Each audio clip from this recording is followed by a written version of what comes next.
Hey everybody, welcome to Storytime. I'm your host, John. Today we have another great episode for you. My longtime friends Mike Hansen and Pat McAndrew stopped by to hang out and share some stories. This episode was a lot of fun to shoot. Both Mike and Pat shared their experiences together growing up, writing music together, being in the same bands together. They started in Guns of Camden, went to Our Walls. They shared their experiences of their writing process in Guns of Camden, their writing process, how Our Walls formed, how Pentimento formed. Pat joined Rust Belt Lights. He started playing with Better Off all the way up until where they are now, currently playing together in Hotel Etiquette. It was a great episode. It was a lot of fun to reminisce and catch up.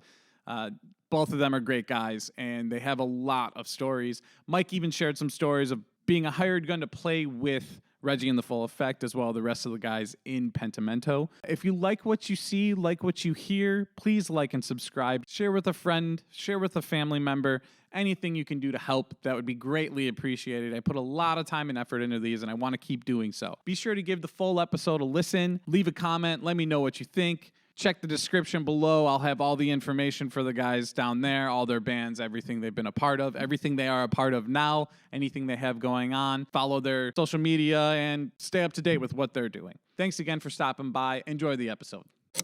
We were pissing neon green every day. That big ball of heat in the sky was too much. I thought there was a bear. Reality goes, yeah, fresco. That's what I'm saying. Hey, everybody. What's up, everybody? Welcome to Welcome to Storytime. Storytime. What I really remember about driving was when we ended up in Boston and seeing that giant Citgo sign, and then the loft, no, that wasn't that time. It was the couch. Starts sliding while we're taking this turn real hard and sliding towards the back of the van, and that was kind of interesting. But I don't know. Wait, was Moses on that tour with No, us? not that first one. He was on that little weekender, that bender that we did where Vinny folded the banana in half. No, was it a banana? It was a banana. That's what I remember. Oh, it was a hot That dog. was a hot dog. It was a hot dog. It was a hot dog. My bad, dude. I haven't eaten a hot dog since. Honestly, I don't believe that. I haven't eaten a hot dog that wasn't folded directly in half. It was green Yeah. because we didn't have wood. We didn't have wood, and they went into the woods of the campsite and found plastic chairs and had a fire made out of plastic chairs.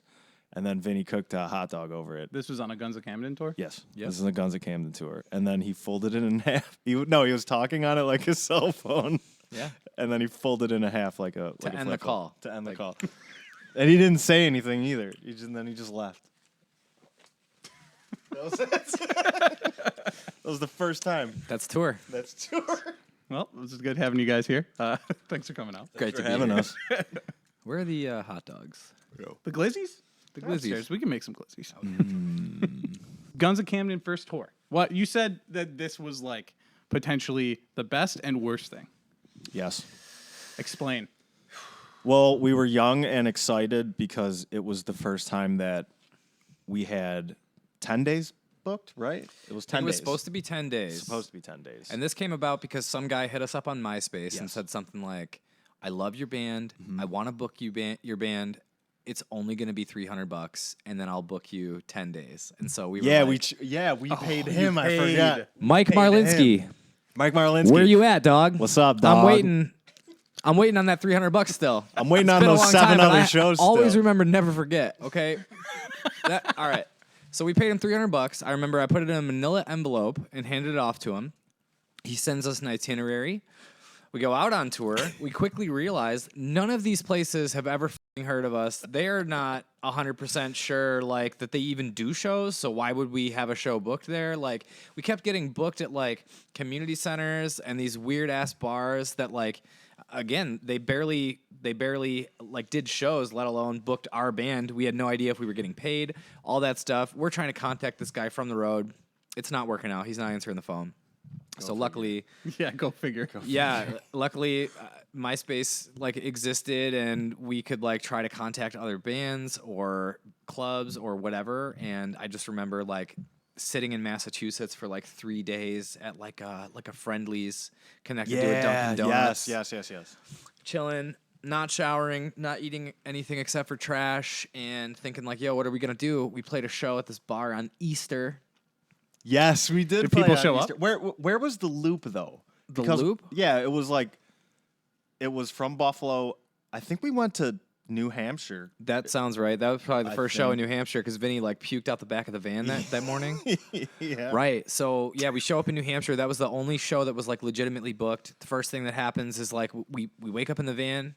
It was just metal. It was an old pool rental van. Yeah, it or was a something like that. Collie's pool van. Yeah. Oh, no seats or anything? Nothing. Yeah, we did the Got same it, just thing. got Nothing. it. Yeah, just primed for murder and chopping bodies up and shit. We had the couch in the back. Dude, it was like, I don't know, 8 people sleeping in the back of this thing, just like sardined in there, and then all the like too many mother breathing up in that thing, dude. It started raining. The condensation from everybody's hot breath all night, just like It raining. would freeze. It would freeze the condensation from all our breath, just sleeping, probably drunk, just all night long. And then when the sun would hit it in the morning, it would all just start raining down on us. Dude. And this is the kind of stuff that like set the tone for like touring in general, because we play this bar on Easter. This guy shows up. He's very into the band. He's really psyched. He wants us to go stay with him at his barn that he said was like just up the road. So we're like, Kind of was, it but kind of was the road was a long, winding. up a mountain, Up a an mountain entire road. f***ing mountain. Yeah. Which is the problem. So we play the show. This is like the first good thing that happened to us on tour. Guy likes the A band. real show. Yeah, a there was real like an show. opener too. Yep. That I remember that little kid drummer that ripped. He was like 11. Yeah. He had that huge flame-covered like double bass kit, like absolutely couldn't even be in the That's bar. sick. Like wasn't even supposed to be in the bar. His No, dad his was dad there. came, It's all yeah. good. It's all good. And he was just shredding. Absolutely ripping. So we show up at this guy's barn. He lets us stay inside of it on like I remember the couch that like didn't have any cushions, There was definitely a pull-out bed. pull-out bed, Yeah. like a piece of that like just corrugated foam that looks like like what the hell is that called? It's like the egg crate. Yeah, Yeah, egg yeah, crate it's stuff. the egg Yeah, crate. exactly. Yeah. Like that. Put that on the floor. Good Yeah. to go. Sitting up in there, he's telling us all kinds of stories about bands that he's had stay over that we like never heard of, obviously, and we're just like, dude, we are in the middle of nowhere. Is Nowhere. this safe? Is this actually gonna happen? The other band I remember, like they slept in their van because they were too sketched out by like what we had going on. One of our guys is sleeping, sitting up with a damn like a towel over his head, just like that's how he fell asleep. And that it's night. pitch black in there Pitch too. black, it's dude. pitch black. There's no lights. That's And awesome. then we wake up in the morning. Everything was cool. The guy's mom came out. She wanted to take pictures with everybody. Like that was really something. I remember his mom was scared to death of us because she like walked in She to like screamed. rip a dart in that room. Exactly. And she like turned out. Dude. She like opened the door and was like, ah! It Did is she even know you insane. guys were there? No, she had absolutely no clue. Yeah, so that was really something, and that kind of like set the tone for all touring in general because Yeah. it was just like, I didn't know that people actually knew what the fuck they were doing. I did not understand the concept of like just going to some guy's house that was into your band or anything like that, and then eventually that turned into like the way you survived for the Yeah, that first was little like- while. You that know, was if Yeah. you weren't doing that, you're sleeping in a Walmart parking lot or something. plenty of that, plenty of that. Absolutely. That's crazy. I have one memory of that van. It's probably the first time I actually hung out with you guys, aside from like here and there, short little things. You guys played a show in Silver Creek. Sounds right. It was someone's last show, some hardcore band. Was it that skate park? Yeah, no, it was a roller rink. Roller rink. Yeah, Yeah, yeah, yeah. I do Utica, remember. New York. What? Was that Utica? Yes. It no, might have been. It might have It been. might have been. Dude, that sounds right because I believe, if I'm not mistaken, that somehow we hopped on that show. It was the last day of tour. Jerry figured it out, and it what- was like a Day to Remember played. Was it? Yeah, but It was who? a It Victory was Records somebody's showcase. last show, and it wasn't it like Have Heart's last show or someone like No, that. A not Buffalo Have hard, Heart, but it was a Buffalo hardcore band or something. I It don't was a remember. big Buffalo Yeah, hardcore band. and it but was their the last show. They were a straight edge band, a hardcore straight edge. Could have been Infamous or maybe Rhinoceros. It wasn't Rhinoceros. Wasn't right. But anyway, so Yeah. I remember I went with K Rob. We met you guys out there, and you guys were sitting in the van. Shout out K-Rob. Shout out K-Rob. You guys were sitting in the van, and we're hanging out with you guys, whatever. And you guys were, you're like, all right, let's move the van over and load in. And the van was parked in the grass, and it got stuck. No. This was not tour. You're talking about Dead Hearts. Last Oh, it was show. Dead Hearts. Yeah, okay. Yes. And How was we that got- Dead Heart's last show? That was I their have last no show, yeah. idea, bro. Yeah, they Was it really? flew That that was, yeah. drummer in from Virginia, I think, to play. They played so Something many crazy shows like that. after that. Yeah. Oh, whatever. I just work here, bro. Well- I don't know.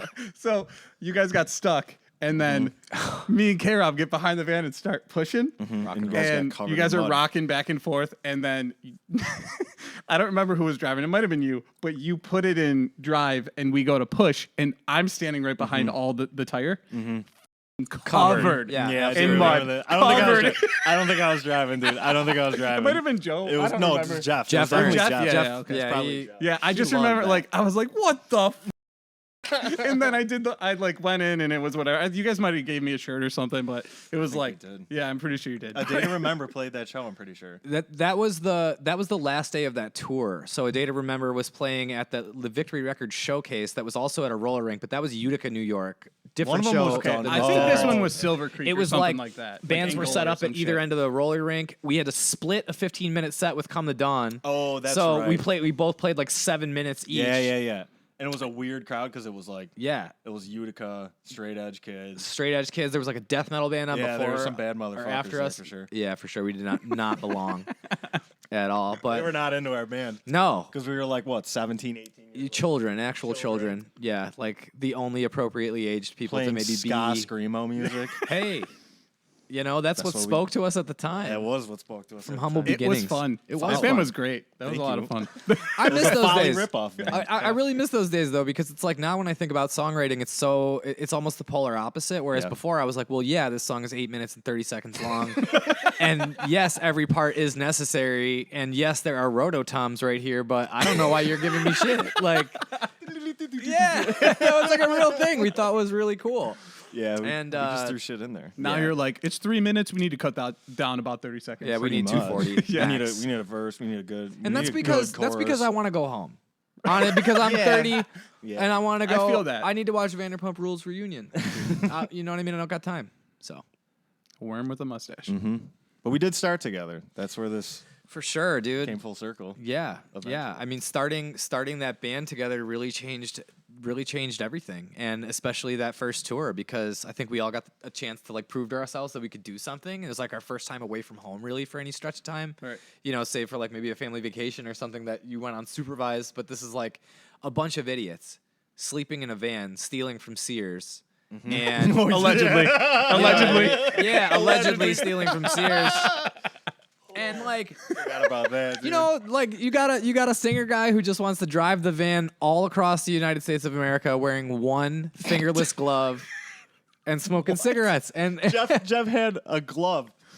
It was fingerless, and he wore it the whole time we were on this tour, 10 days, and it was his rotting glove. he would not smoke a cigarette without it. He would not drive the van without it. Like he had to have this glove. What? It was just he just showed up. He just showed up to the first day, and he was like, "This is it, man. We're just doing the rotting glove." That's awesome. Yeah, man. Yo, That's funny. But like Sears is out of business though. But we can. Yeah, we actually came up on top. I feel like I got a jacket. And I can thank you guys for that. Oh shit, that's our fault. You're saying It might be. we contributed, dude. Shout out. That's funny. I know, because that was like Guns of Camden was my first time.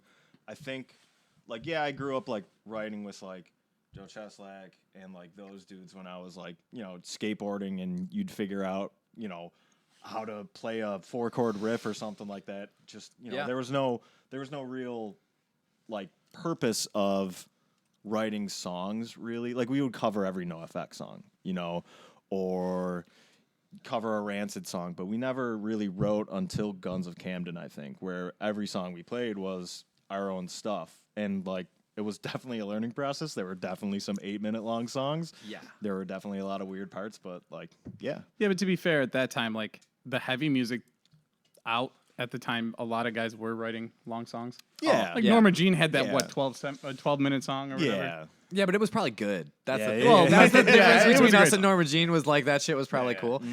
But dude, yeah, I'm so thankful for that because like if nothing else, we got all that exploring out of the way as Absolutely. kids, and then Yeah. every band after that just continuously got More cooler, better. a little Better. more refined, a Yes. little better. You Yeah. know, the musicianship was all there, and I think like that early stuff has a special place in my heart for sure because I remember writing songs with you like in my bedroom, In your bedroom, we in a would- notebook and shit, and being like, We "No, would dude." race to see who could write the longest song. Oh yeah, something like that. Like lyrics. So we'd just be like, we would be like, I'll write this whole page before you can write a whole page. And it was nonsense, but like we thought it was awesome, you know what I mean? Yeah, we were used to like that early, like every time I die shit that just basically is like a grocery list and then the word cocaine or something. You know, like he's just saying shit and that rocks. But like Dude, I'm so thankful for that time because I think in the beginning we were really pushing each other to like mean something with whatever you're saying. It was like definitely teenage poetry at the end of the day. Course. But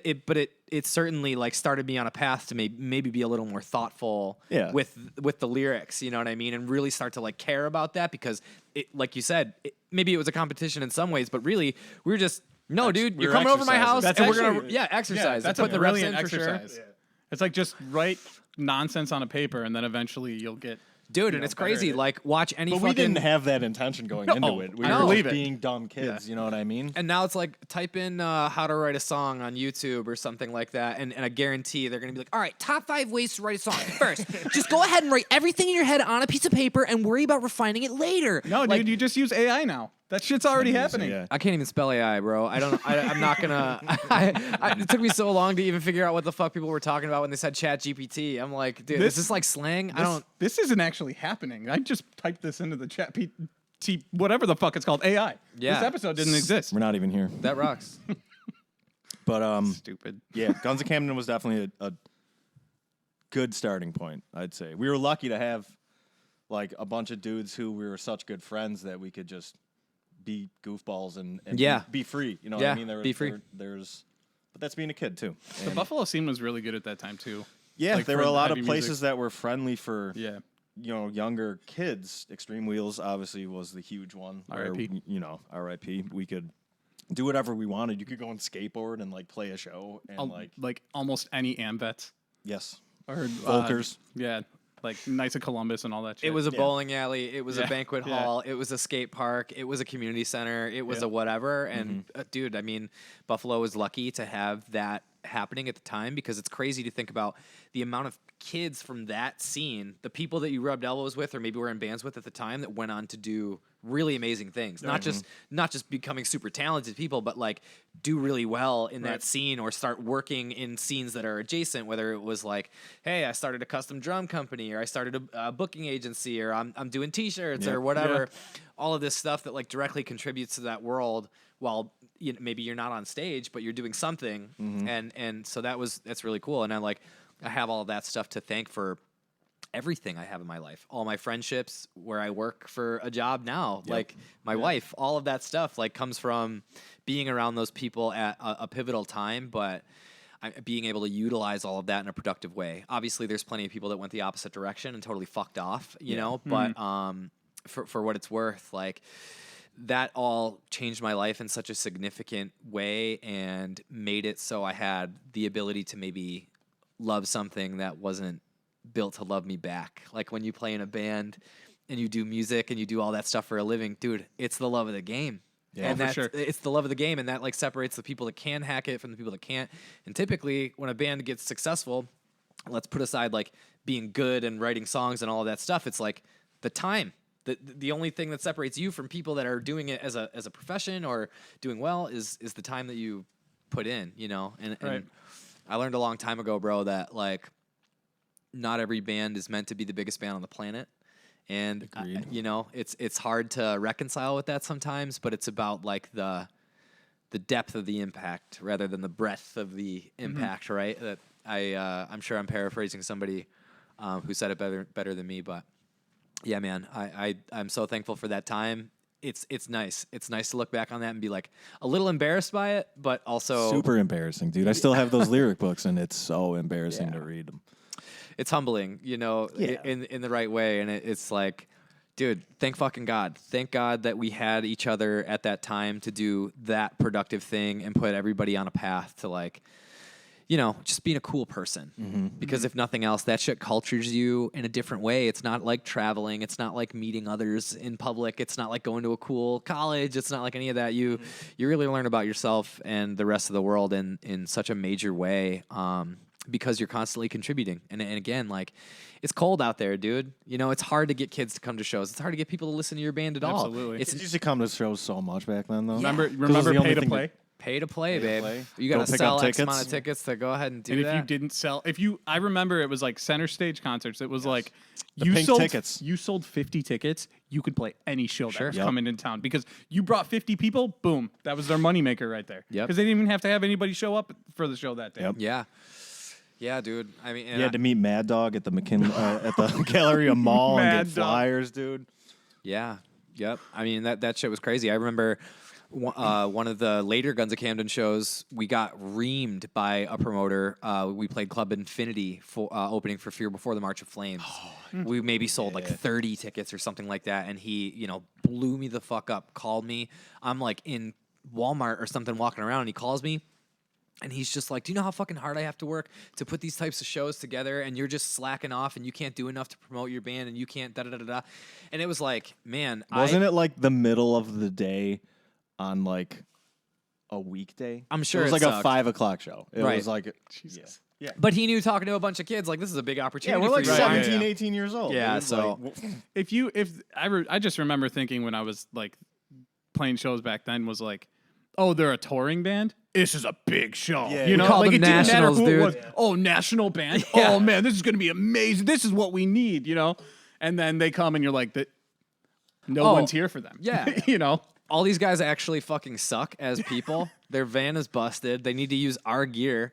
And yeah, cool. But you're in Wednesday Night Heroes, so I guess we'll just do whatever you say. Like that type of shit. You're in the Code? God, you from an hour and a half away? That's hey, amazing. The Code was shout out awesome. the Code. They were Shout sick. out to the Code. I don't even know. Alert, aware, involved, bro. It's a banger. Yeah, it's a banger. I don't even know who that is. Look them up. Know your you'll history, learn tonight. dog. If you're not now, you never were. And then Guns of Camden was Our Walls. Our Walls happened, and that was cool because It was cool. a 6-piece to a 4-piece. It was just all the same guys, just -2, right? Yeah. Yeah, right? Yep. Yeah, because, me, you, Vinny, and Brian. Yep. And then Our Walls was like what we just talked about, that kind of refinement shit that was crazy. That we wrote something that was so good to us at the time that, probably maybe 50 people felt the same way because that was our group of friends. But, like, it was one of those things that we were so proud of doing because we felt like we definitely, like, I don't want to say, like, cut the fat off the band, but, like, we kind of 100% that. because we wanted to move in the right direction of like writing music and stuff like that. Dude, 1,000%. And then like taking care of the songs in a different way, being like, yo, what if we had a chorus? What if this was like, what if this was a 30-second song? Yeah. Cool, dude, let's try that type of shit. And that was awesome because and I still think about that time in my life the same way. Like, man, I'm chasing that stuff because it was like the first time in my life that I finally felt like I was making them exactly the type of music that I wanted to make, for better or for worse, right? It was just like a punk band, screamy vocals, da-da-da-da, Yeah. but it was like finally, it just came out, it poured out, right group of dudes, right time, all of that stuff that went into it seemed like I've arrived in some way. And I feel like that has been me chasing the dragon ever since that time. Yeah, same with me, dude. Even going on and doing bands that were more successful and touring and all that stuff, it's like, I still compare it to that stuff because even though it's just a little punk band, an EP, it's like, no, man, there was something cooking in that mess that actually it felt closer to what's inside of me. It felt closer to a little closer to heaven. It's It's that idea of like when the more successful you get, the more hands or like eyes on you, and you have that mentality of like, oh, like back to the song like length. Yeah. It's got to be this long, or it's got to have 2 choruses, or it's got like I definitely feel that. Yeah. Because I Were you playing when we were Our Walls? Like, who you were playing? I was with I forget. So I started off with Regard to Silence when you guys were in Guns of Camden. Then you did Our Walls. I might have still been doing that, and if not, they had just changed the name to Heritage of a Hero. Heritage of a Hero, that's the one. And remember. I started a power pop band. I don't remember. oh, right. In what the Motion. fuck was that called? In Motion, right. Yeah. With Nate? It was with Oh, Nate McDormand, Nate, Nick yeah, I love Nate. Sessanna, K-Rob, Right. and me. That was a lot of fun. Those are the Mandy K days, and everybody that knows was what I'm talking That was the about. thing. That was when we were like, let's start a band. What do we want to sound like? Let's do something like Mandy K because Let's it's do catchy. some- People love it. People are coming out to shows, and Mandy K was, I mean, let's be real. They were starting to blow up. They were starting pretty to blow early up. on. And then they did the Warped thing where they sold all the CDs and they got even bigger and whatever. But that was the mentality of like, let's just sell out of Yeah. that band. Because we were like, we just want to play shows and people like us. Yeah, you wanted to be the most successful band. You wanted to 100%. play shows with that most 100%, successful band yeah. in the area at the time. But at that time, like I played with What was Mike Pianis's band? Whoa. Controversy.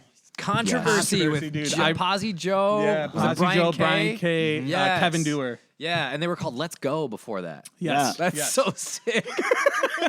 Let's go. Yeah, dude, shout out those guys. That rocks. Hell yeah, dude. Yeah, All those guys I are just still remember being rippers. like, I saw them play. Josh didn't do a great job drumming because no, it wasn't Josh. It was some weird dude. I don't remember his name. But they were like, "Will you play with us?" I was like, "Sure." I recorded a record with them, and then I was like, "All right, I'm done. I'm not going to do anything." Played 2 shows, and they tried to just force me in. I was like, "I don't like playing hardcore music anymore. I'm all about the power pop." I'm all about this power pop, dude. You got to get on this. I was like, "You don't even have any synth." No rototoms, no synth. Damn, nothing. dude. What is this even Nothing. music at the end of the day? Like, yeah, get it together, bro. Yeah. So then after Our Walls was pretty much like We broke up because of me, though. I'll take full credit for that. I quit the band. I don't know why at the time. I think I just didn't. you were like college guy. And Yeah, I yeah. think I was that definitely college guy. That was changing your mind about things because I remember very specifically like having a conversation with you over the phone where you were like, "Dude, you guys are fucking losers. Like you're all." Like, you didn't grow up to be what I expected you to be. Oh, that's was harsh. what you said. That's That was a harsh. fucking lie. And I never motherfucking forgot. I know, you never let me here to confront you today, dude. Let you know I became something, bro. Sorry. I can see how loud that is on the monitor That's there. and I'm clipping really like sorry. crazy. You did never let me live that down, though. It was shitty. It's not that it was shitty. It's that was definitely it was shitty. sobering. And I think that was tough Yeah. for you to say and tough for me to hear because even after the back and forth, I think the both of us walked away secretly being like, "Damn, he's right." You know, you were like, "Damn, he's right. I might be a total asshole to all my friends for no reason," and I was like, "Damn, he's right. Definitely. Like, I just work a shitty job, and I'm just like, no, the band's gonna make it. I'm gonna, you know what I mean? Like, and so I would say like we were definitely disagreeing a lot on the Our Walls stuff because we tried to make that second. yeah, we tried to make another record. We tried to make It another didn't record, fucking and materialize. it didn't go. We were recording with that guy that just worked down the hall from our practice space, and like we would get bounces back, and it would be like Melodyne to absolute dog shit, and all my notes would be off, and I was just like, this is not gonna work out the same way that the first one worked That's out. disheartening, though. Yeah, it definitely was, but like I remember it being weird because like I remember showing up for practice one day, and you guys were like, "Yo, we're down the hall. We're recording a record." You know what I mean? And that was just like, huh? We didn't even talk about this. Yeah, dude, like learning how to communicate was almost fucking impossible. Yes. Like being so on top of each other in the way that we were. I mean, I was living with Brian at the time. Mm-hmm. We were And- practicing in that room that was 10 by 10. Sure. yeah, Maybe. it was a super small room. Like that Main? nothing about that was comfortable. What's that? Was that on Main Street? It was Well, at we were on that. 700, yeah. You remember Red Room at Main Street? Yeah. Like it was. I us think, and then I Rex's think- room. Pilots was in that room Yeah. before it became the traditional. Mm-hmm. Yeah. Yeah. And then we moved rooms, like shortly before or after. I want to say we started recording that second one, and we moved downstairs to like this tiny room, and it was just weird. And you were living with Brian, and you know, being friends with your roommates is kind of tough sometimes. That was a fucking mess. yeah. You know, and I think, and it was at another particular turning point in our lives where now it's like everybody's like 20, 21. We're all moving out. We got all gotta, like, girlfriends, yeah, you want to long-term depend on yourself for girlfriends. Yeah, shit. And it's just, it wasn't that cool anymore to be like, all right, I'm going to band practice. Because Yeah. you were like, well, that's not helping me in any sort of way. I don't want to just, like, it was for fun. It was all for fun. And then. Yeah, you guys used to put bombs in my car and drive off home, and they'd go up down the street, and that didn't happen anymore. you know? No. Works bombs. You remember Works bombs? I don't. No, you never did that as a kid. What was it? Okay. It was okay. You had to have the specific toilet Hang on, bowl can we cleaner. put like a like do not try this at don't, home. Don't do this warning at home. on the thing. They don't make it anymore. You tell the story. I'm gonna Google whether or not they make it. I don't remember the specific brand. So there was It's called there was a- Works. yes, The the Works. Works. Yes. So you had this. It was Works, and it was a toilet bowl cleaner. And if you put in it, balled up, and like put it in shook it up and it would- put it in yeah. a 2-liter bottle, the would dissolve and it would blow up the bottle, and it would It would blow Yeah, up. I read the Anarchist Cookbook too. I didn't read it. I just experienced it in the back of my truck driving home from practice one night. It's And at Home Depot for $3.98. they still make it. Dude, but after that time, like, honestly, it was a really good kick in the ass because no matter what, like, the band dissolved and you were doing your own thing, but that was my cue to get serious about music. Yeah. And so we circled back to a couple of the guys that did that very first tour with Guns of Camden in the other band, Come the Dawn. And it was Jeremiah and Lance who we just brought in to see if it would work. Vinny said he would play bass, and after that, like, we shuffled around. Like, originally I was singing and playing guitar. Jerry was playing bass. We had like another kid on drums, and then one day Jerry just told me, like, dude, like, no offense, but I'm never gonna get psyched on playing bass. I'm never gonna go home and like practice it because Right. like I don't care. And I was like, yeah. And he just hit me with like, dude, you're a drummer. You should be a drummer. I'm a singer. I should be a singer. Like that. Was this before this or after this very moment? That was right after. So this, yeah, I Okay. can't believe you remember that. That's I crazy. used to sit in your practices. Dude, Yeah, we've so- known each other for like That's amazing. It's got 15 17 years. years. Like, Dude, probably we used to somewhere ride around the. there. Yeah. Do you remember that we used to ride the bus home yeah, I do. together Yeah. from like Wow. middle school on? We went to yeah. That's really dope. I've known both of you for a very long time. Isn't it crazy to think about that? It feels like it's been 10 minutes. I know. Yeah, seriously. You know? It's crazy. But yeah, so this very moment was happening. I was singing, and it just wasn't cool. Jerry brought that to my attention by saying in no uncertain terms, like, dude, you should play drums.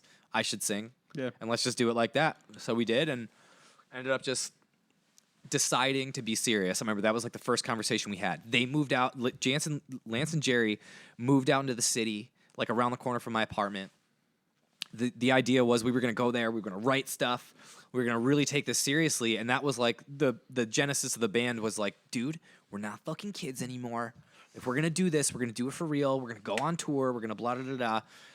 And everybody just decided to say, yeah, you know, got their shit together. Everybody was like kind of finishing up school and all that stuff. It was a weird transition, but that was an important conversation for us to have like the summer before all that shit happened. Cause I was like, dude, yeah, we're deadbeats. We're not doing anything. Like, if we're going to do this, we should do it for real. And luckily enough, like, those guys were serious about it too. And we actually had the chance to make it happen. So That's awesome. Yeah, that's I feel like that conversation has to happen to anybody who wants to actually tour, because touring fucking sucks unless you're in a bandwagon or whatever the hell they're Yeah. called. And no, it sucks after that too. And that's the secret. It does That's what suck nobody after tells that. you, It sucks forever. you know? fair enough. But, I mean, I guess like having those hard conversations is definitely important for somebody. You have to figure it out, because at that time I was not ready to like tour. I don't think I wasn't serious about it, and it came off as like, "Yo, fuck you guys." But you know, I didn't want to make that jump at the time. It took Well, me a couple dude, more years. Yeah, it's hard. It's hard when somebody's hitting you up being like, hey, we're going to buy this van. We need $800 from everybody. Oh, we need merch done. We need da-da-da-da. And everybody's like barely making enough to pay their fucking cell phone bill Yeah. or something. You know what I mean? So like, And then you proceed to not make any money on the road. yeah. Lose Yeah. more money. Yeah, oh yeah, 100%. Lose more money. Yeah, but again, you know, it's the love of the game. It's like you have this vision in mind, right? So you say, if I take this serious enough, if I practice my fucking instrument, if we write songs that are actually like worth a shit, like maybe we can do something with it. And again, what typically separates people that can make something happen from people that don't is just putting in the time, doing those shitty tours, eating shit for a month, and then coming home and trying to do it all over again. You know, whatever that means. Write another record. Get cooler merch, kick that one guy out who sucks. Yeah, You there was know a what I lot mean? of that. There was definitely a lot of that growing up. Yeah. Like, that was one of the learning things. Like, this ain't good. Like, let's, Yeah. And it was fine back then, but it was Right. like, you know, it was like high school politics pretty much. Yeah. Oh, yeah, you Kicking can somebody out of your band. you can play guitar, but your favorite band is Taking Back Sunday. I don't think so, dude. You're out. Yeah. Like, It's a business, dude. yeah, dude. Do you realize that we're direct support for Leftover Crack at Extreme Wheel Skate Park? That was just you, dog. And Yeah. that show was sick. That show was sick. I think I was there for that. Dude. I loved Leftover Crack. Best band of all I time. still do. I Yeah. still do. From all the way at the back of the food stamp line.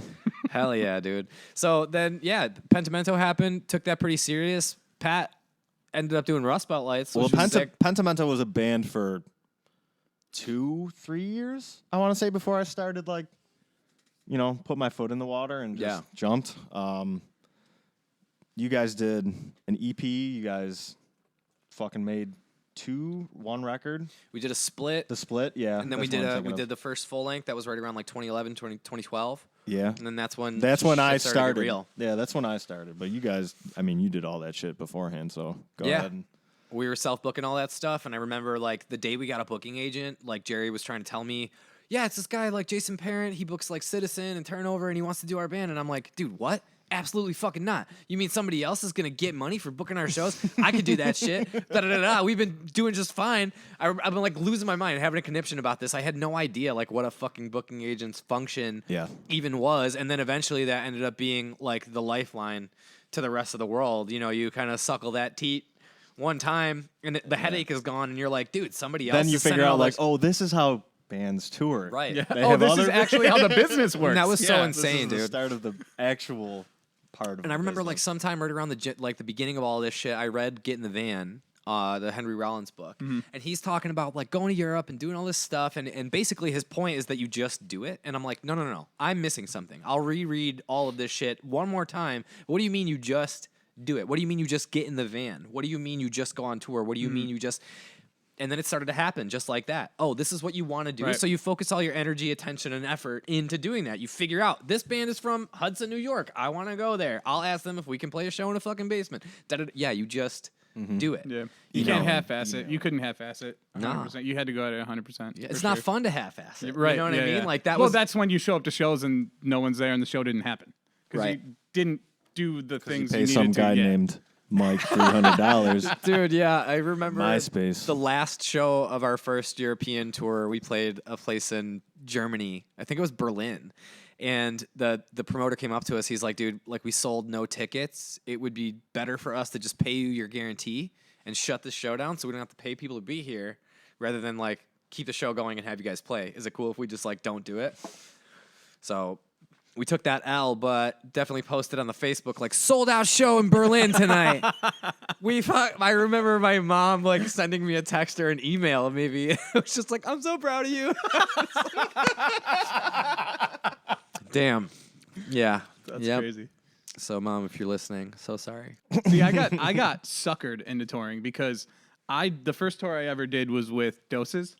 I wasn't in that band. Right. That was with I Was a Hero and Doses, and I wasn't in that band, so I didn't have to have money for a van. I didn't have to do all this other shit. You just learned the parts and- I just learned the parts and then I went.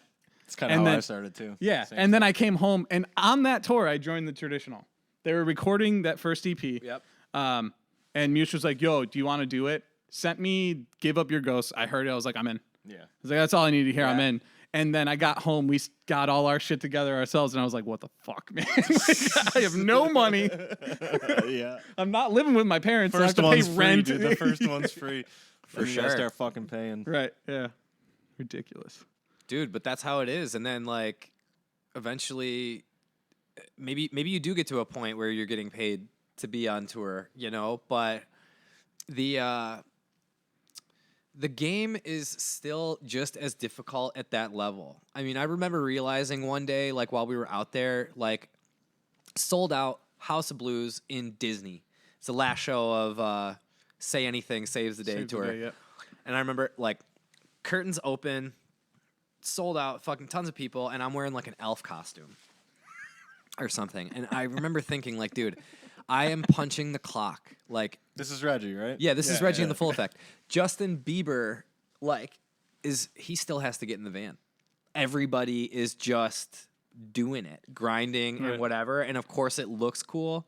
But basically how amazed you are by something is how far away you are from doing it yourself. When I see somebody who's sick with a yo-yo, I'm like, oh, I can't do that. So he must be amazing. Like, that's basically what's happening every Right. time a band is on tour and is on stage in front of 3,000 people. It's like, dude, we were playing shows with a guy who wanted to pay us $1,200 a week, pay for hotels, pay for food, pay for whatever, basically pay for himself to get on the road, support his cocaine habit, and fuck hookers.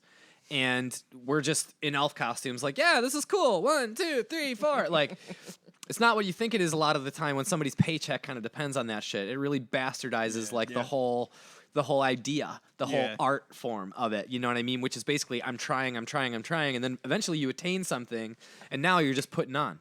Now you have to go out and be this character every single night that people think you are. You have to sell this authenticity that at one time came so effortlessly and so easily to you. And at least in my experience, getting around some of these people, it's like, dude, you are all business. You know what I mean? You don't say word one to anybody the entire day until you get on stage. Thank you so much for being here. It means so much from the bottom of our hearts. Seriously, you guys are the reason that we do this. And then they get off stage. Dude just woke up. Yeah. Just woke up. Just woke up, and you've been pilled out all day. You can only night, all function day. if you have a fifth of vodka in your system, and that is how you start getting to, I'm weepy guy on stage when we play this song that's just me and an acoustic guitar, except then you fucking throw up all over security. We're in Disney. This is still the same story. Dude, this is the same story. Yeah, somehow this is I have no idea. Dude, it's Max Bemis on stage playing like, I want to know your plans, right? And if you know that song, you know it is so intimate, and it's just him and a guitar, and he's supposed to be fucking stepping on the gas and really meaning it, right? But he's so hammered, like he can't stand up. And he gets to like maybe the chorus of the song or something, and he just starts letting it out all over security. And this is on TMZ. You can go look this up, the last day of that tour. If you think I'm bullshitting, it is on TMZ. Right? Like, You can see it right here. straight up. Oh, wow. Look at that. Does that actually work? I'm going to put Oh, sick. Does that actually work? That would be so nice. If I can find it, I'll put it Dude, in. and like, It's on TMZ. It's on TMZ. it's on TMZ. I'll find it. Max Bemis pukes. And like, nothing against him. He was a great guy. He treated us really, really well and all that stuff. And, you know, sometimes people get loaded. It happens. But I thought at that level, you weren't letting anything come in between you and the audience and the stage and the songs and all of that stuff. And it's like, oh, more often than not, people are, you know, Doing the same passing shit. out on stage. Right. Yeah.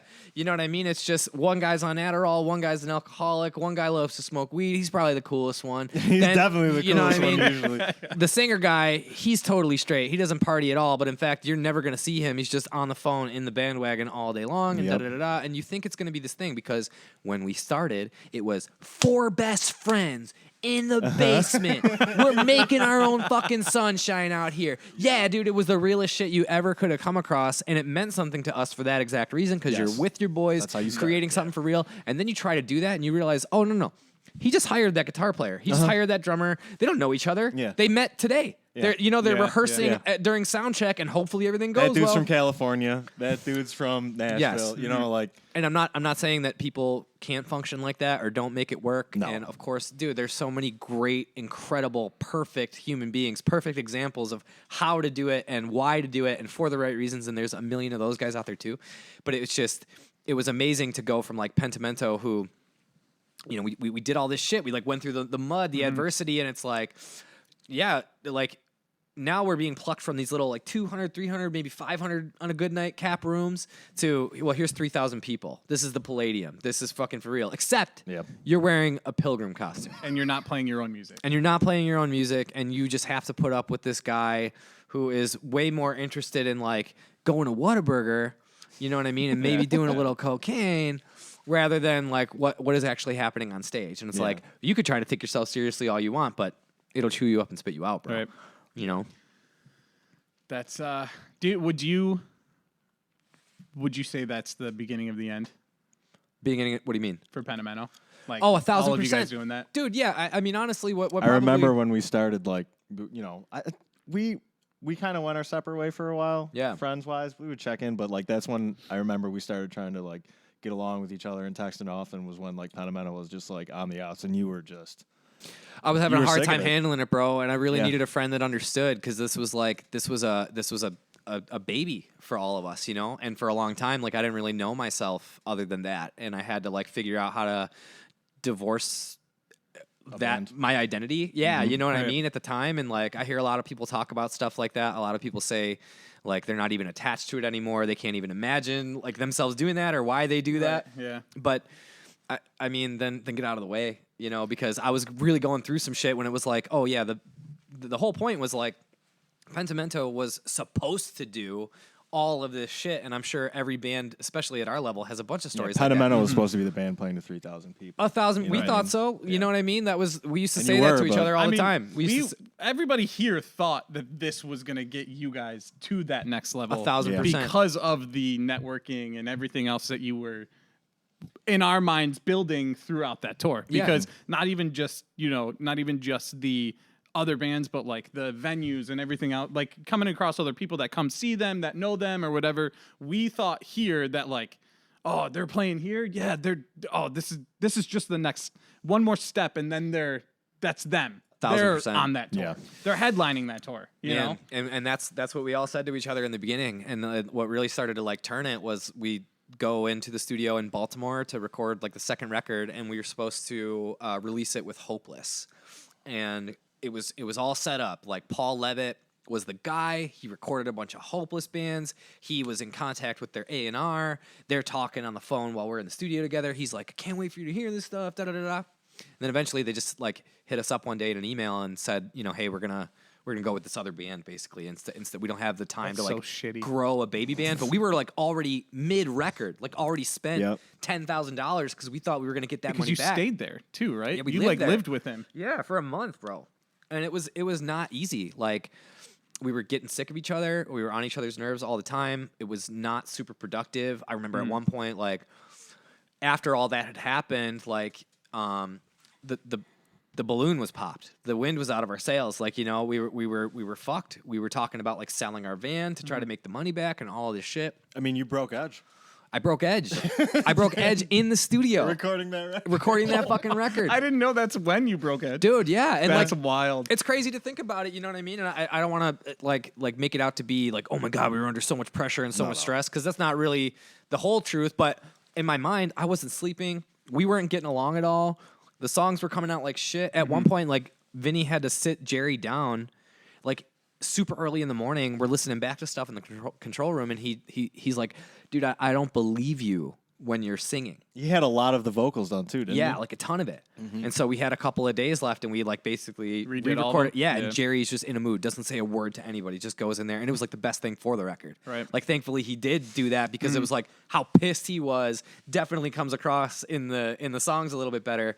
Then we had a record on our hands, but we're supposed to do this tour. We're supposed to go out with this band. We're supposed to. Now we're meeting with, you know, I don't know, Side One Dummy on the West Coast, and then Fearless on the East Coast. And these guys are taking us out to dinner and all this shit.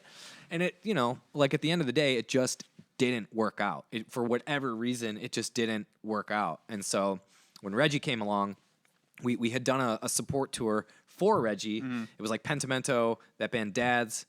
Fuck Dads. Fuck dads. That band Dads, and then Reggie in the Full Effect. Pretty sure they're canceled. Oh yeah. Yeah, they got canceled. We do that I thought you were talking tour. about me. I'm about to be, bro. 10 weeks. We do that tour, and then basically get an email right after that was like, hey, how would you like to be Reggie in the Full Effect? I got this tour with Saves the Day, and Say Anything. It's their 10-year anniversary. Da, da, da, da. That was a massive tour. It was huge, and we were shitting our pants, but of course we had to say yes. Yeah. Everybody in our corner on our team was like, don't do it. Start touring on your record. Da da da da. We did one headliner to support the record, which was when you and I like crossed paths on the road again, because you were playing in Better Off at the time, which was awesome. Like to finally be on tour with you after all those years.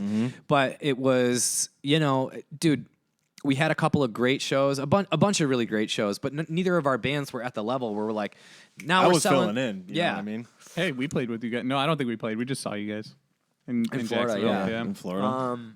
I think we were on the way to Fest. Miami. You were going to Miami. Was it Miami? Mm-hmm. Okay. Yeah. That sounds right. We did that tour, and then that was pretty much it, bro. Like we got the Reggie opportunity, and again, he was like, "Hey, I'll pay you this. I'll pay for the gas. I'll pay for the hotels." We're like, "Oh shit, this is what it's like." yeah. We were so swept away by that nobody paid attention to any sort of toxic behavior. We didn't realize what it was taking away, not only from us as a band, but us as people. You know what I mean? We had some very fucked up things happen to us on the road because of somebody's fucking drug or alcohol addiction or the shit that they were getting themselves into because of that. And dude, honestly, throughout the entire lifetime of Pentimento, I was very lucky because those guys were cool. They were cool. For the most part, we got along all right. And sure, there was issues and fights, and it didn't really start to erode until the very end. But in truth, like, they were good dudes to be on tour with who were responsible, that took care of things and took it seriously, and we tried to be professional as best as we knew how. You know what I mean? And then Reggie came along and totally ruined it. We were just kids in a candy store. You know, I'm smoking weed every day, every single place we go to. I gotta hit a dispensary. I gotta, you know what I mean? I won't act like I wasn't having a great time too, but it's a totally different thing, bro. When your laundry is dropped off on your snare drum and shit like that, and like you still feel empty. You know, I just remember you guys playing with him at the studio waiting room. Oh, sure, yeah. And I was watching, and I just remember he wouldn't shut the fuck up. He talked for like 15 minutes. Just talked. Was that the Etiquette Christmas show? I think so. I was out of the band at that point. I quit before that. You were in this at. Oh, really? At this point, yeah, because I remember looking at you, and I could just see the defeat in your face. And then Jerry comes over to you, says something, and then both of you just start playing. And I was like, they're playing him off the stage. They're trying to get him to move the fuck on because he won't shut up. And that was just it, bro. Like, he is a very charming dude with a lot of really cool stories. And yeah, dude, me and him are starting a band, didn't you hear? I hope you do. I really hope you do. He's paying my gas. Still waiting for the text. Still waiting for the text message back. But Jesus Christ! It's 6 years ago. Yeah. Jesus Christ. Yeah, and then that ruined everything. You know, like that ruined absolutely everything.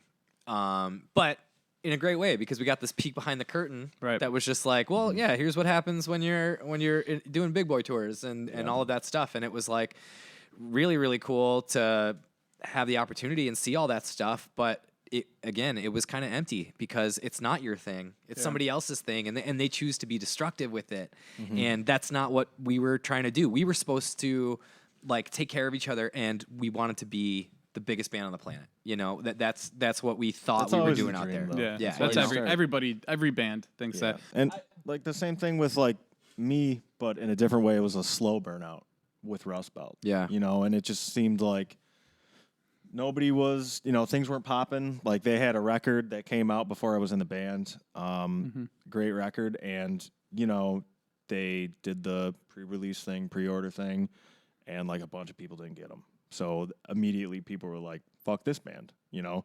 So that's put Rust Belt Lights off on the wrong foot to go. And, you know, we did a lot of cool tours, but it was like $100, $200 guarantees. And how was Audio Tree? Awesome. Incredible. That was like one of our dreams. It was, because we loved watching all those, except for the Sea Haven one. That was terrible. I'm not even going to start, dog. I'm not even going to start about Sea Haven. I am just going to say, I am Sea Haven. That's all I have to say. Anyways. Shit. Yeah, but like Audio Tree was great. At that point, we had put out the second full length on Adeline, which was like, I guess Billy Joe from Green Day's little pet project type of thing, but he really didn't have shit to do with it. Just a indie label based out of California, and they, you know, pressed it. Everything was good. That record was great, by the way. Thank you, dude. I was like really proud of that record because I put a lot of effort into it. It was the first time that I had written, you know, in years and been like, damn, this is good, you know, since probably Our Walls. And it was really good. It was fucking expensive, and it didn't go as planned, but you know, that's the way it goes. But put out that record, and he got us that Audio Tree thing, our kind of like label manager. Was it the dude that was like real smooth talker? No. Mike, that was our guy. Mike, yeah, we had that guy. Yeah, we had the other guy. I forget his name though. That guy was awesome. He was awesome. And he was like the Bob Ross of like live, like in studio sessions. So erogenous. I just thought I envisioned him. Even though I knew what he looked like because he was on the fucking camera, you just envisioned him with a joint in his hand at all times. Just. Dude, he looked exactly like he sounds, dude. Yeah, you know what I mean, like 1,000%. Just almost, a cool ass frog, dude. Almost like a just a cool ass frog. Almost like a Seth Rogen looking, like but higher. He was like higher than that guy somehow. Yeah. And that's like an insane feat. But yeah, he would just be like, all right, Pentimento in the studio. I'm very curious to know, what was your favorite food growing up? And how has that affected? Questions are hilarious. You know, man. like, the questions that's are like- That's why I hilarious. loved him, because you were like, this is ridiculous. Like, so off the wall. But everybody at Audio Tree, like the whole gang they have there, the whole setup, the whole building, everybody's like so nice, and so incredible. That's that great. they do that stuff, dude. Man, and the only like live thing I've done, I think, where it sounded awesome. Yeah. Like you could hear it in your earpiece perfectly. Cause like I don't know if you've ever done like a live thing, but usually it doesn't go well. You know? yeah, I mean, we've all done Quiet Country Audio, right? Yeah. Yeah. I feel that. But like, it's just I don't know, man. I loved we that. did that recently. Actually, our new band went to Quiet Country Audio to do exactly that, and it was actually pretty smooth. Yeah, It was all smooth. things considered. But Yeah. I actually loved that you guys left. Like, they didn't do any editing or anything for the Old Ghost fuck up. Oh my god. Yeah, that was Because- super embarrassing to be live. I understand that, but at the same My time, whole watching family's it, watching. yeah, You know, like the I get only that, time I've only like told my Yeah. like, aunts and uncles like, hey, I'm gonna be on this like streaming thing. Right. I'm been on tour for like 2-3 yeah, but it weeks. showed that, like, okay, you're not playing the tracks. It fucking happens. Sure, Like, no one's perfect. Don't change and, your like- strings the same day. You know Yeah. what I mean? There you go. Tried to told him. I tried to told him, dude. You did. Yeah, straight up. And now, like, I guess after wading through all of that, like, Penty ends up playing a show at Town Ballroom, just supposed to be a show, just to do something that was like all the OG bands. We got I Can See Mountains. We brought Young English back up. Yes. Yeah. Sean was on. He shared that. He's like, Hell yeah. he was saying how, oh, it's April Fool's. He posted it as an April Fool's joke. Right. And then you were like, yo, should we do this? Though? Yeah. Yeah.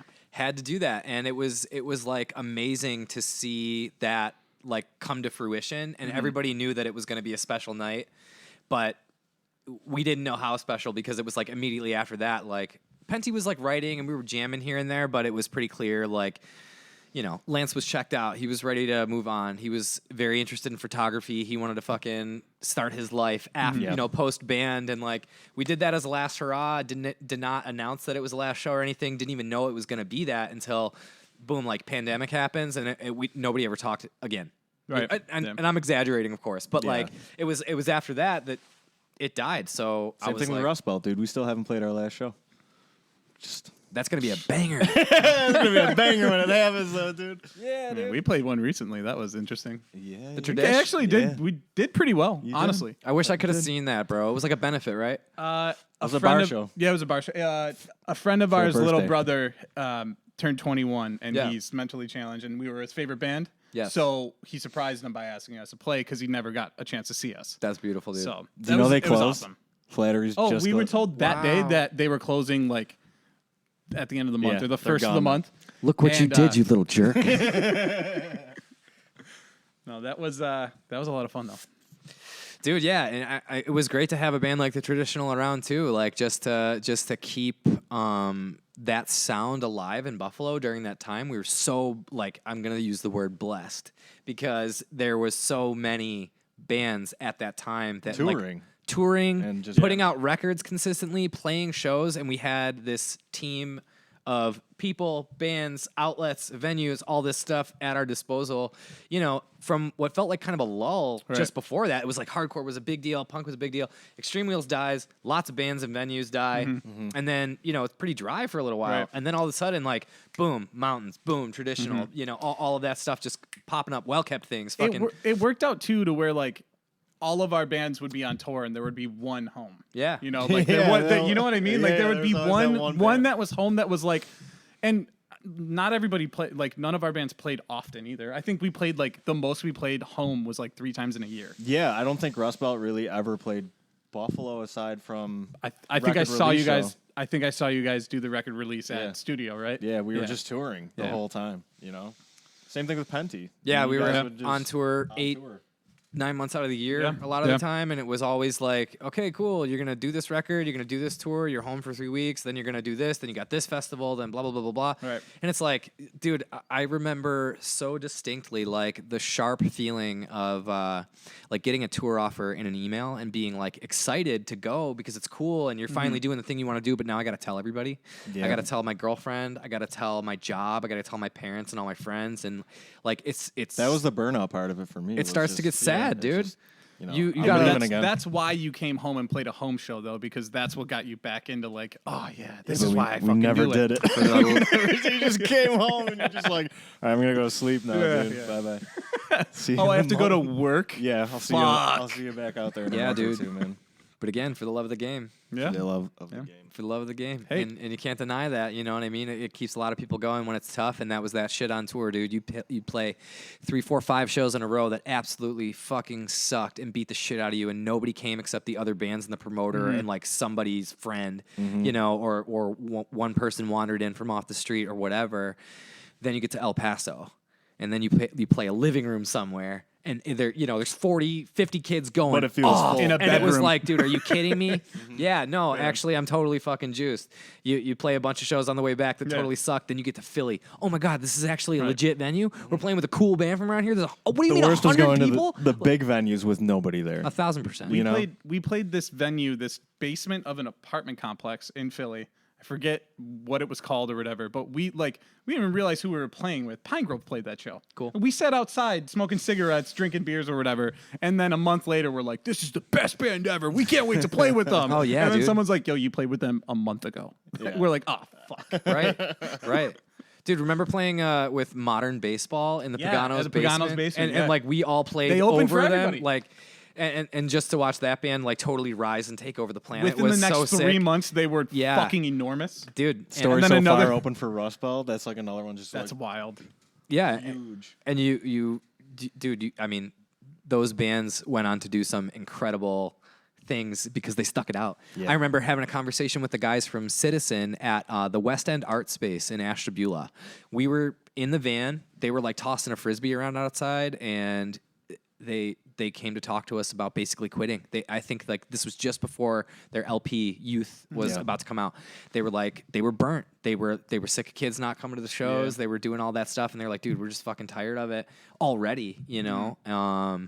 And then I remember like certainly not coddling them, but being like, dude, you guys are fucking awesome. What are you talking Yeah. about? Like you're gonna be great. We had just played a show with them in like Ohio with Into It Over It. That was like we just thought they were the sickest band that ever fucking happened to anybody, right? They're bumming just like we're bumming, and all they had to do was stick it the fuck out. And then they made it, and now they get a chance. You know, now they're free to express. They don't have to worry about kids coming to the shows. You They can have just to focus write on a the art. good ass album though. You got to write a great gotta record. write- you gotta And they write a wrote a great great record, record. You know what I mean? Of course, do. that's part of it. You know, but usually the thing that holds you back from that is all that shit that beats you down, beats you up. You know, it's tough, but you have to do it. Better, you got to have the money to put behind it. Well, that's a different story. That's for another podcast. Yeah, that's a whole nother podcast worth.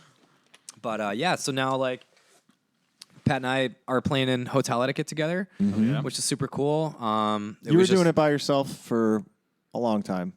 Yeah, it was a pandemic project. You know what I mean? I found Quiet Country Audio that was willing to record just like me in one room and him in the other room. And Shout out, Paul. shout out Paul. Paul. Paul is one of the best dudes of all time, and absolutely. I owe so much to him for just not only being there to record this stuff, but also like encouraging, experimenting, encouraging doing a project, encouraging doing the solo thing for myself and plenty of other bands. You know, I'll name like Fake Space, Rosie Quartz, and a million others that have gone there just to do, you know, Made Violent might be a great example too. He believes in everybody that he works with, and he's like the most stoked he's ever been about the project he's working on right now. And then the next one, he's the most stoked he's ever been Yep. working on a project. It's every one of them. He's like just so excited yeah. to see where it goes. I had him on, and I got to have him on again because he told we ended the episode, and we were talking to him about Greg McClurg's episode. Oh, yeah. And I shared something from that episode, and he was like, "Oh, I'm the other guy." And they like intertwined. And I was like, why the fuck wouldn't you say that on the That's episode? Because that incredible. would have been like a bomb drop. And Right. he's like, we'll just do it next time. I'm like, okay. Yeah, definitely have him on again, dude. I feel like he's got no end to. I mean, he was in a bunch of bands. You Yeah. know, he could tell you stories about the Gracer days where they're also doing the same thing, playing with these bands that were opening for them that went on to be, you know, millionaires. Yeah. So like that's amazing to have that like part of the journey. But he just totally gets it. And working at Quiet Country was a really, really cool thing to do. It was great to be independent, you know, and I liked that I didn't have to ask anybody about anything. But now it's at the point where like I wanted to play shows. I needed to like assemble a band, and I think like midway through all that, I realized like shit, I'm doing that thing that I was like at war with after being on tour with, you know, Saves the Day, Say Anything, Reggie and the Full Effect, all these bands that just like, cool, dude. Yeah, one guy writes the songs, and then he just gets a bunch of other people to invest in it because he's paying them, and like they care about it for 40 minutes on stage, and that's all there is to it. And so,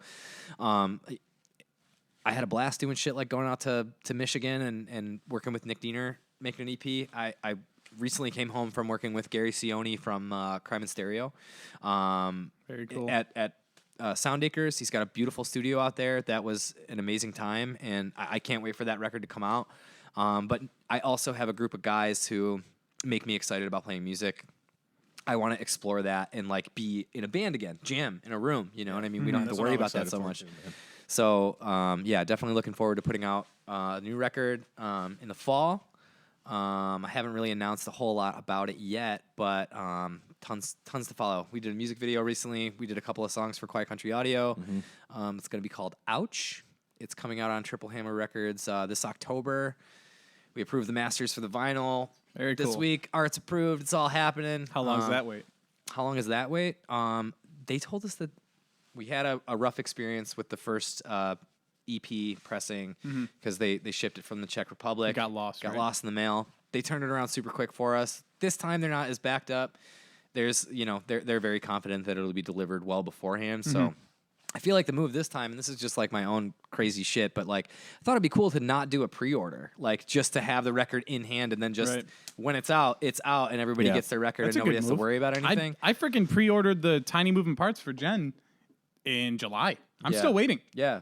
And that's not on them. That's on the production or Yeah, it's whatever. all But it's production, like, I'm still, pressing I plant shit. haven't been notified either. It sucks when Taylor Swift wants to make a record. That's gonna take the precedence over your shit. 'Cause you're only Adele's label's gonna pay whatever money they need to have it pressed tomorrow, opposed to and it Triple should Hammer work like who can't that. afford It to do should. that. It should work like that. You know, honestly. so. That's I think we all just kinda need to has fucking to. put our money together and open our own in America. Fucking Is get there rich. any? Are there any left? I think there's Doesn't Jack White do one? And then there's like Yeah, I went his to is- I went his to is one with like- Adeline. I went to the place that they actually Gotta like, Groove is in Yeah, but is that Ohio. still I don't open? think it's still open. It was in California Yeah. somewhere. But I remember like watching them like press vinyls. I'm like, this is sick. But they're Yeah. like, yeah, this is like one of. I know there's like, what is it? Step Friends had theirs pressed through what, like Elephant Record, something Little like that. Elephant? Little Elephant. Little Elephant They do was their- out of Ohio as They well. do their own, but it's Yeah. like real time. They They have use- to put the record on, put it down, and then hit play, and then flip the record when it. Yeah, yeah. That's Because I paid for one as a wedding gift. Cooler. Yeah. I got them their full length on vinyl, and I did a one-off, and it took so long, That's cool. Though. but it was awesome. Yeah. Yeah. I'm not starting a pressing plant, bro. Oh, dude, not me neither. Who are? You guys can email my boy Nate at A to Z Media. There you go. He will take great care of you. You know what I mean? Hide your kids, hide your wife. That's it. You got any other good stories? Craziest thing that happened? Pranks. This is something I Oh, ask in okay. everyone. Jesus Like, Christ. best prank that isn't, oh, we removed the drummer's drums. Because that every episode someone says that. And I'm like, there's no originality. out there. I got one for you, dude. right, I'll Here's think a about mine. prank. Here's the greatest prank that was ever played, and it happened to me. We're on tour with Less Than Jake, right? Okay. This is like a big boy tour for Pentimento. We're like, oh my god, we're hanging out in their tour bus. This is like crazy. So we're in the bus. We get a pizza. The most ballin' shit I ever did in my life was get a pizza delivered to a tour bus. I thought, oh my god, dude, I've made it. Right? I'm here. Sounds about right. Get the pizza. Comes on the bus. We're getting excited to eat it. Singer from Less Than Jake walks onto the bus. He looks at the pizza. He looks at me. He walks over to the pizza and turns around and just spreads his ass cheeks. Just spreads his ass cheeks. I'm talking like I'm in the seat, right? Pizza's here. Asshole right about here. You know what I mean? It's like within, like, you know what I mean? If I would have sneezed, I would have got him a little bit. And that was it. That was the whole prank. He just, that was the whole entire prank, dude. He did that. He just fucking got you. He took a piece of pizza and he just ate it. And it was like one of those like assert dominance type things. You know what I mean? But I would have definitely given you a piece of pizza. We're on your tour bus. It's totally fine. But he was like, nah, instead of asking this young, impressionable kid, I think I'm just going to show him my asshole. I'm going to show him my butthole. So that's a good prank, I guess. I'm sure there was some good Guns of Camden pranks that we did to each other on that 10-day tour. It had to involve Jeff. Probably Jeff. I mean, honestly. He woke everybody up by doing donuts that one morning in that frozen over parking lot. That was pretty wild. That's terrible. Yeah, everybody was laying down in the back of that cargo van, and he just starts it up, starts spinning. You know, everything's covered in ice. Dude, the Traditional's first van was also a cargo van, and we just threw I think Brian Kazmarczyk had a spare seat. We just threw it in the back sideways. Yeah. Oh, yeah. But ours was so rusted in the back that the floor was gone. And that's where all the gear was. Yeah, dude. And then we ended up selling it for more than we bought it. Never heard from the guy again. So you guys are terrible. Dude. I mean, I pointed it out to the guy. He was like, it just needs to get me down to Florida. I'm like, it'll get you there. Yeah, you killed somebody. Yeah, you got somebody to marry. Allegedly. Yeah. We did the RV thing, so like everything broke. Oh, yeah, you had the Winnebago, right? The Lindy. Oh, and then yeah. it was, Hey. I forget what the second one was. You guys got 2 Winnebagos? Yeah, the Lindy. I don't know if it's shit the bed or it just kind of like, it was old. It was like from the 80s.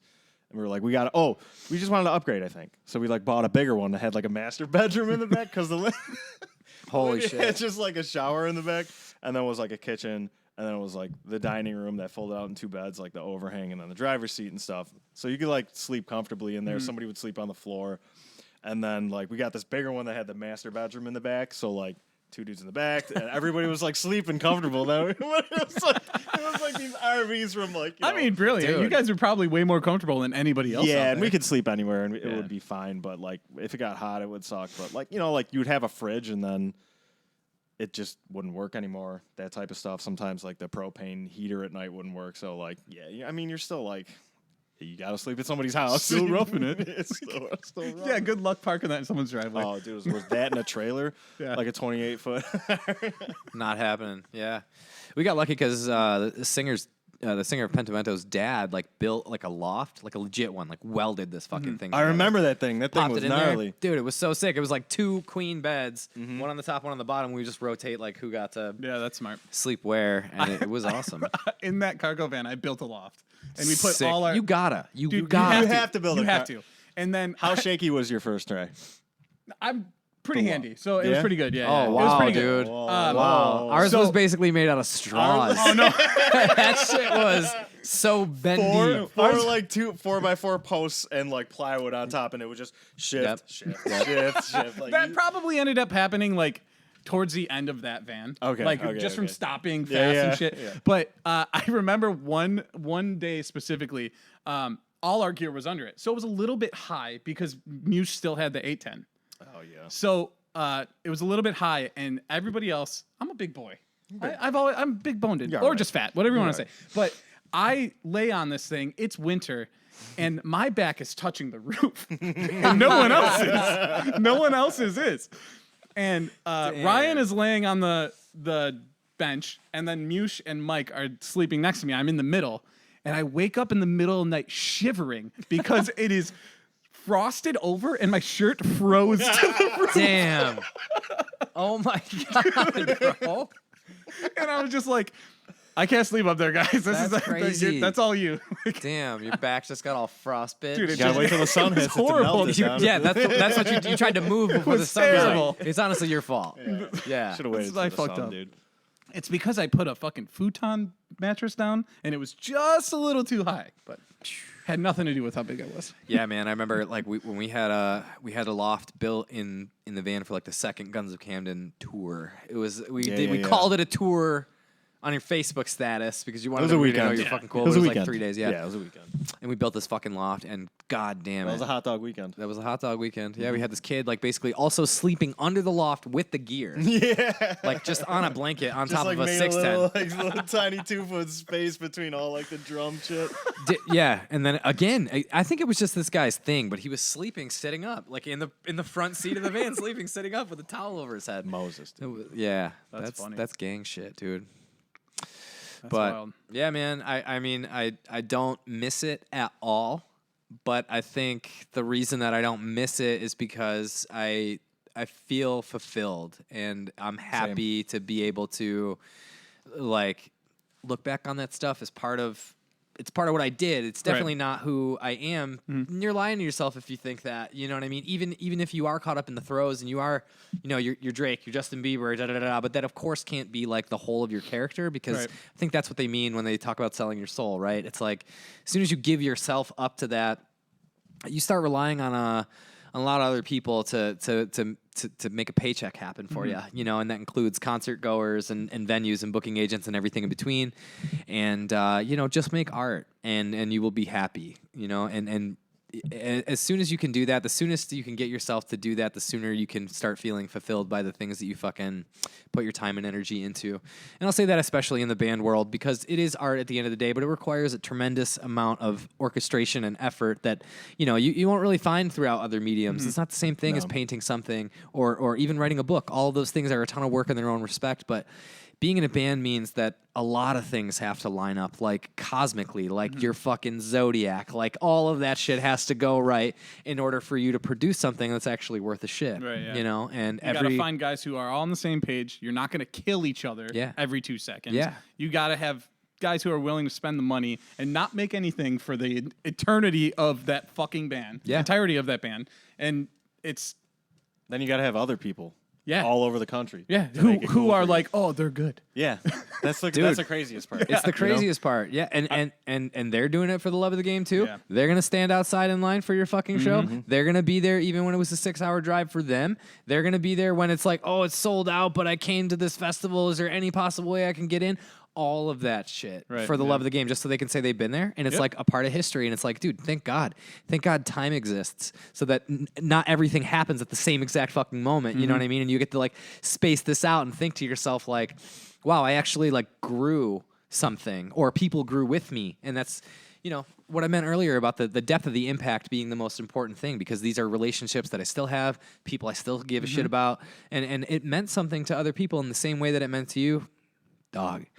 That's the juice. That's why we're doing anything that we're doing. Right. I think what I mean? I think that's the thing that I don't miss touring. I miss the friendships that I made from it. Like Paganos come over my house once a year. Rock and roll. We go to the Bills games together. That's beautiful.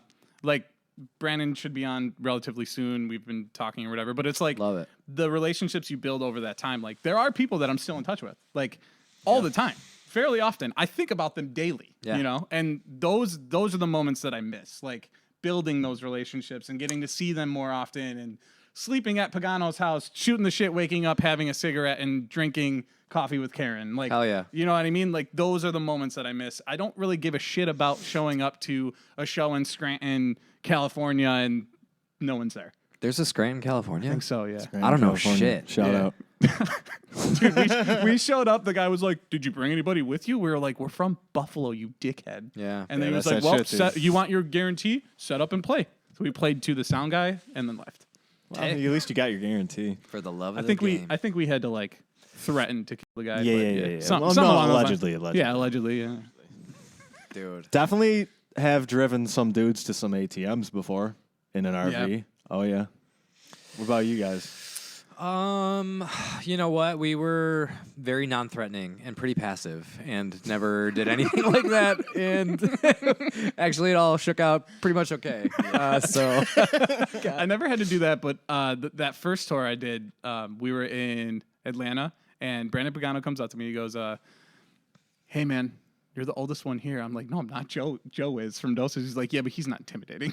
He's like, you look intimidating. Guy's not going to pay us. I need you to go in there and threaten him. If he took off, And how'd that Rust Belt had Tom in it, who was like, what, 6'4", 6'5", and he's just a massive dude, and he's like this all the time, just dead ass, like, what's up, dude? Yeah, what are you gonna do about it? Yeah, it always helps. Luckily, like, dude, honestly, none of us were like hard asses like that, but Jerry was like the king of like motherfucking you in like an email, like in a professional way, like, you know, like he just it was so condescending, like it would just hurt your soul and shit to like do that. So you actually felt bad about yourself. Yeah, exactly. And he was all business, and he'd say things like, okay, well, moving forward, here's what, you know what I mean? It's like, oh shit, dude, moving forward is so professional. It's hard. It's a hard ass look to be like, yeah, moving forward, this is how it's gonna be. Yeah. He didn't have to do anything. It didn't matter that we were like 5'7". Like, it's all good. It's all good, dude. All right, well, I appreciate you guys coming out. This was a lot of fun. Yeah, if you guys have more stories you think about, whatever, we'll get you guys back on. But yeah, if you have anything that you want to promote, have at it, baby boy. Oh man, you got the whole shit on wrap. Let's see. Shout out to Jewel Tone. Shout out to Gato Black. Shout out to Triple Hammer Records. There are an incredible amount of bands doing the damn thing in Buffalo right now. Hell yeah. Wild Ones. Shout out to Wild Ones. Shout out Del Paxton. Shout out everybody doing the damn thing right now, because you know what? We are experiencing a resurgence of cool shit going on. There's lots of venues. There's lots of people that are moving and shaking and starting all kinds of different punk, hardcore, emo bands, hip-hop projects just coming out of the woodwork all of a sudden. And I just love how alive and vibrant everything is. So whatever you got to do, whether it's follow somebody on Instagram or come out to a show, like just make sure that you're involved, because there are a lot of people that are doing it for the right reasons and really give a shit about you being present. I'm excited to announce that Hotel Etiquette is putting out a record this fall. I want to thank Triple Hammer Records again for sending me out there, taking care of me. I'm very lucky to be playing with some guys from Gato Black and Jewel Tone and Pat, of course. You know, this is just like a dream come true to have this kind of synergy within a project again. It feels like being a kid, and man, I couldn't say enough about how cool it is to have something like that to look forward to.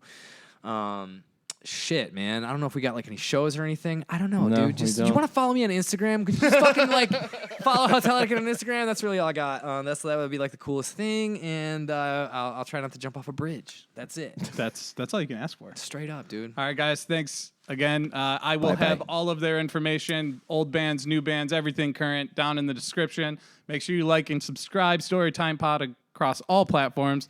See you next time.